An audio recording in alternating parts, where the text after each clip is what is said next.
robbing us. Allow me to explain how our private banks and government work today.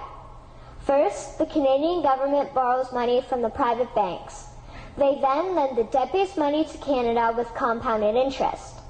The government then continues to increase taxation of Canadians year after year in order to pay back the interest on the exponentially growing national debt. What results is inflation, less real money for Canadians to spend into our economy, and the real money being used to pad the pockets of the banks. Also, the government gave the banks the ability to loan out money that doesn't exist in the form of loans. When a bank gives you a mortgage, which literally means a death pledge, or a loan, they don't actually give you money. They click a key on a computer and generate the fake money out of thin air. They don't actually have it in their bank vaults. Presently, the banks only have $4 billion on reserve, but they have loaned out over $1.5 trillion. To quote Graham Towers, each and every time a bank makes a loan, a new bank credit is created. New deposits, brand new money.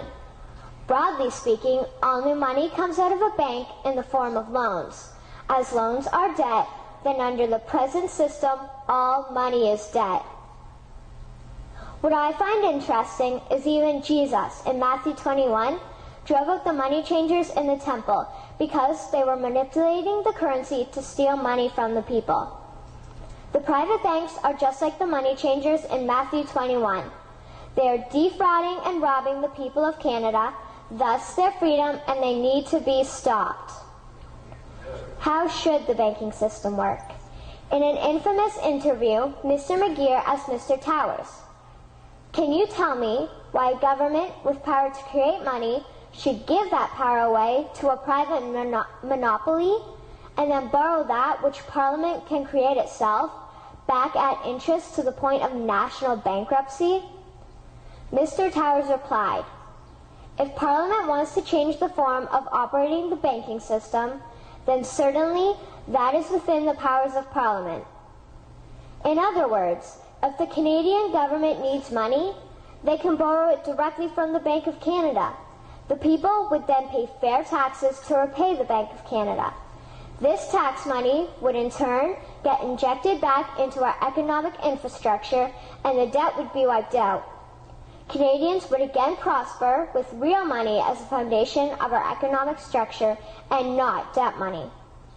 Regarding the debt money owed to the private banks, such as the Royal Bank, we would simply have the Bank of Canada print the money owing, hand it over to the private banks, and then clear the debt with the Bank of Canada.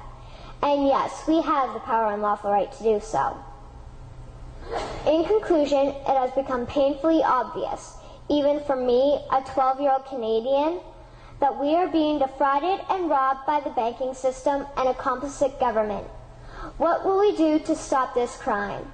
What will we do to ensure that the next generation will live free and clear of the debt-based economy that enslaves them to the banks?